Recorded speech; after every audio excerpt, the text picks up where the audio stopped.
श्रीशनैश्चरमाला मन्त्रः। ॐ अस्य श्रीशनैश्चरमाला मन्त्रस्य काश्यपऋषिः अनुष्टुप् छन्दः। शनैश्चरो देवता शं बीजं निं शक्तिः मम कीलकम् समस्तपीडा परिहारार्थे शनैश्चर प्रसाद सिद्ध्यर्थे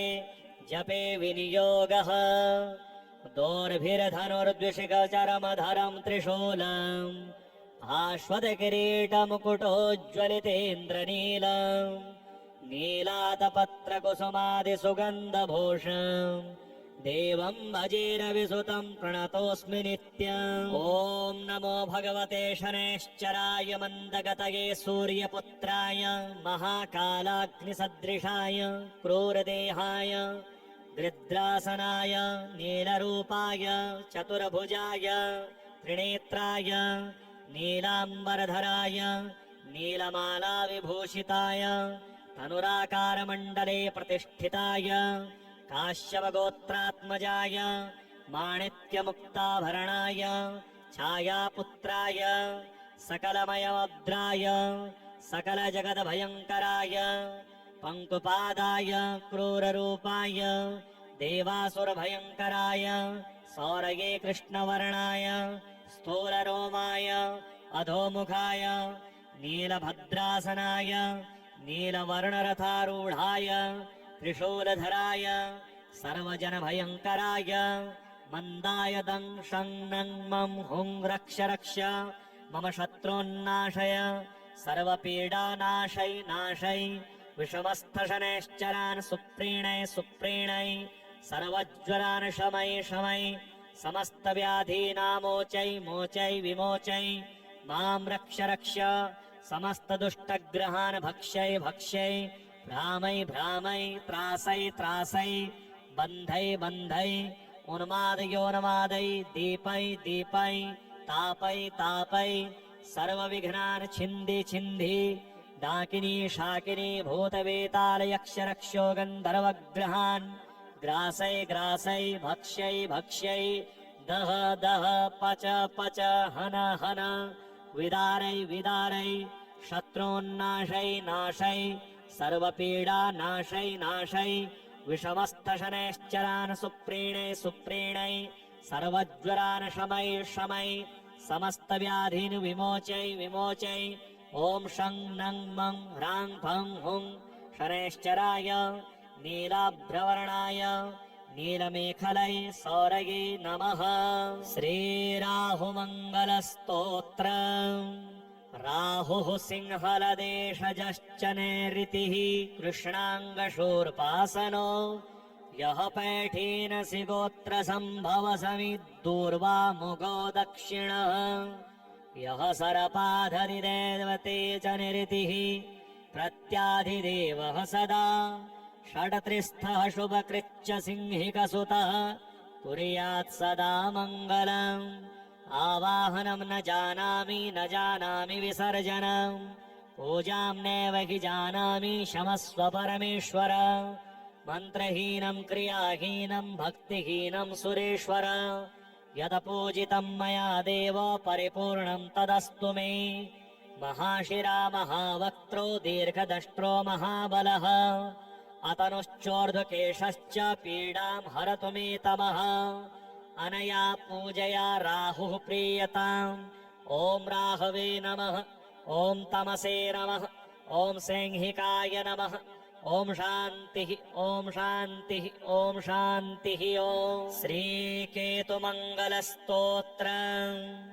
केतुर्जैमिनि गोत्रजः कुशसमिद्वायव्यकोणे स्थितः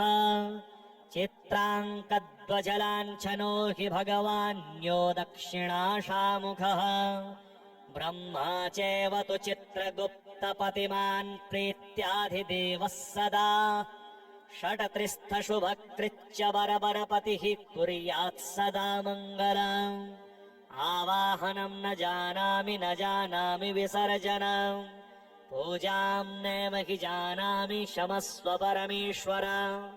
मन्त्रहीनं क्रियाहीनं भक्तिहीनं सुरेश्वर यत पूजितं मया देव परिपूर्णं तदस्तु मे अनेकरूपवर्णैश्च शतशोऽथ सहस्रशः उत्पातरूपो जगतां पीडां हरतु मे शिखी अनया पूजया केतुः प्रीयताम्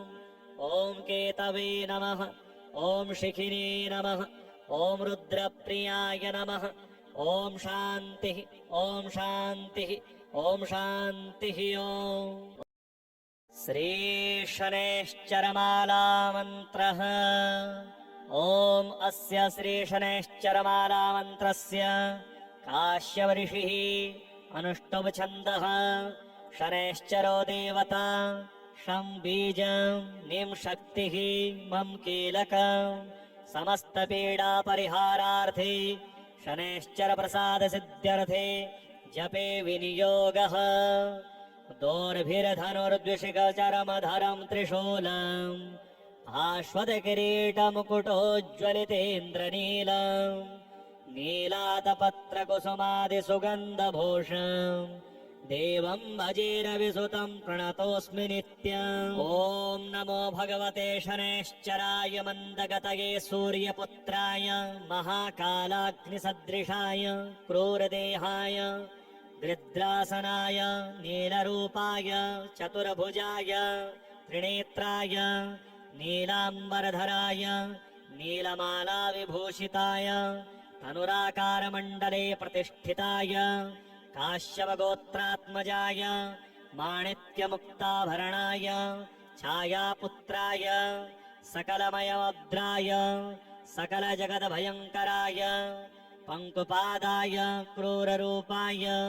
देवासुरभयङ्कराय सौरये कृष्णवर्णाय स्थूलरोमाय अधोमुखाय नीलभद्रासनाय नीलवर्णरथारूढाय त्रिशूलधराय सर्वजनभयङ्कराय मन्दाय दंशं नं मं हुं रक्ष रक्ष मम शत्रून्नाशय सर्वपीडानाशै नाशै विषमस्थशनैश्चरान् सुप्रीणै सुप्रीणै सर्वज्वरान् शमै शमै समस्तव्याधीनामोचै मोचै विमोचै मां रक्ष रक्ष समस्तदुष्टग्रहान् भक्ष्यै भक्ष्यै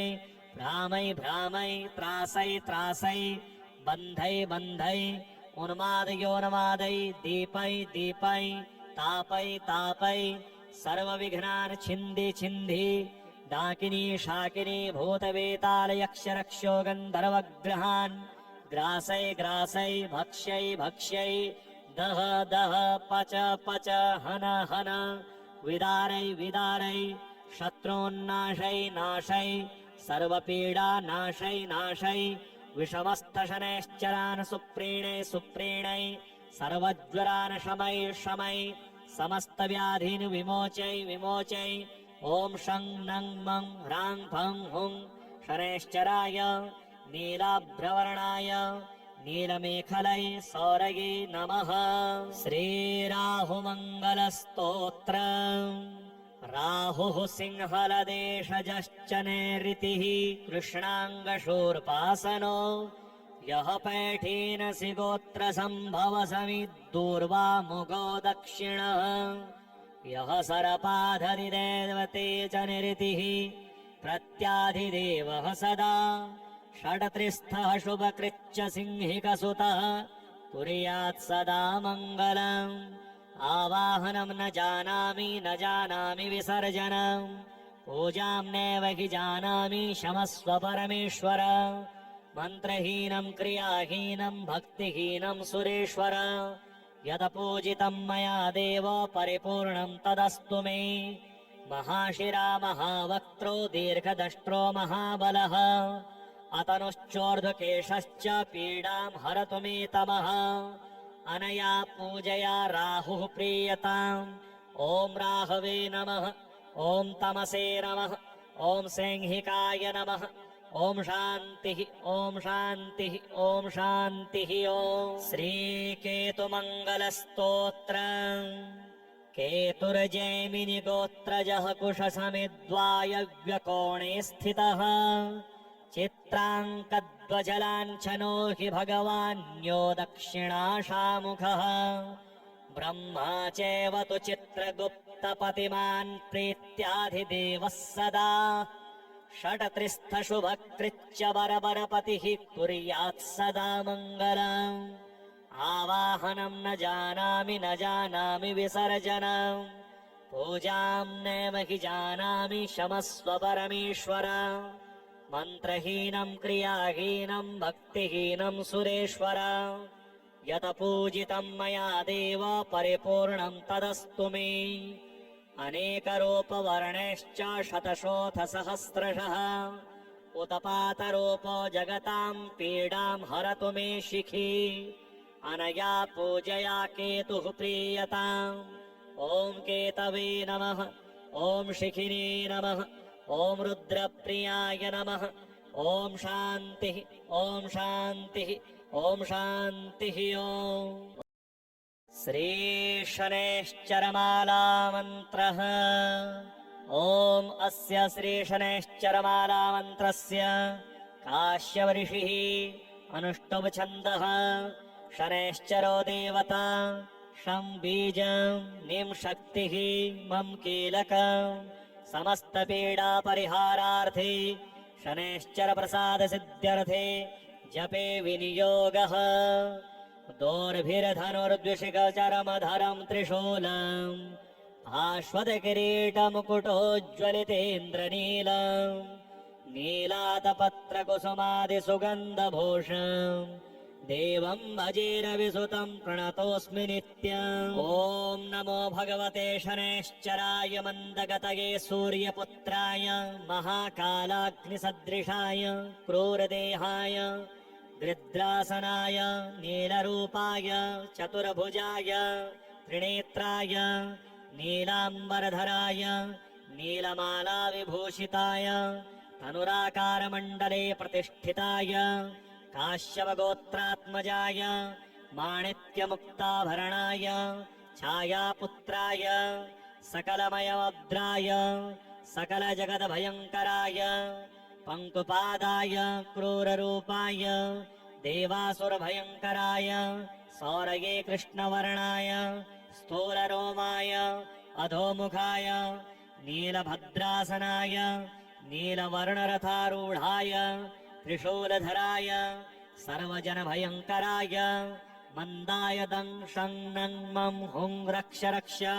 मम शत्रून्नाशय सर्वपीडानाशै नाशै विषमस्थशनैश्चरान् सुप्रीणै सर्वज्वरान् शमै समस्तव्याधीनामोचै मोचै विमोचै मां रक्ष रक्ष समस्तदुष्टग्रहान् भक्ष्यै भ्रामै त्रासै बन्धै उन्मादयोन्मादै दीपै तापै सर्वविघ्नान् छिन्धि डाकिनी शाकिनी भूतवेतालयक्षरक्षो गन्धर्वग्रहान् ग्रासै भक्ष्यै दह पच हन विदारै शत्रून्नाशै सर्वपीडानाशै विषमस्थशनैश्चरान् सुप्रीणै सर्वज्वरान् शमै समस्तव्याधीन् विमोचै ॐ शं नं मं ह्रां फं हुं शनैश्चराय नीलाभ्रवर्णाय नीलमेखलै सौरये नमः। श्रीराहुमङ्गलस्तोत्रम् राहुः सिंहलदेशजश्च नैऋतिः कृष्णाङ्गशूर्पासनो यः पैठीनसि गोत्रसम्भवसमिद्दूर्वामुगो दक्षिणः यः सरपाधरिदेवते च निरतिः प्रत्याधिदेवः सदा षट्त्रिस्थः शुभकृच्च सिंहिकसुतः कुर्यात् सदा मङ्गलम् आवाहनं न जानामि विसर्जनम् पूजां नैव हि जानामि क्षमस्व परमेश्वर मन्त्रहीनं क्रियाहीनं भक्तिहीनं सुरेश्वर यदपूजितं मया देव परिपूर्णं तदस्तु मे महाशिरा महावक्त्रो दीर्घदष्ट्रो महाबलः अतनुश्चोर्ध्वकेशश्च पीडां हरतु मे तमः अनया पूजया राहुः प्रीयताम् ॐ राहवे नमः ॐ तमसे नमः ॐ सैंहिकाय नमः ॐ शान्तिः ॐ शान्तिः ॐ शान्तिः ॐ श्रीकेतुमङ्गलस्तोत्रम् केतुर्जैमिनि गोत्रजः कुशसमिद्वायव्यकोणे स्थितः चित्राङ्कध्वजलाञ्छनो हि भगवान्यो दक्षिणाशामुखः ब्रह्मा चैव तु चित्रगुप्तपतिमान् प्रीत्याधिदेवः सदा षट्त्रिस्थशुभकृच्च बरबरपतिः कुर्यात् सदा मङ्गलम् आवाहनं न जानामि विसर्जनम् पूजां नैव हि जानामि क्षमस्व परमेश्वर मन्त्रहीनं क्रियाहीनं भक्तिहीनं सुरेश्वर यत पूजितं मया देव परिपूर्णं तदस्तु मे अनेकरूपवर्णैश्च शतशोऽथ सहस्रशः उत्पातरूपो जगतां पीडां हरतु मे शिखी अनया पूजया केतुः प्रीयताम् ॐ केतवे नमः ॐ शिखिने नमः ॐ रुद्रप्रियाय नमः ॐ शान्तिः ॐ शान्तिः ॐ शान्तिः ॐ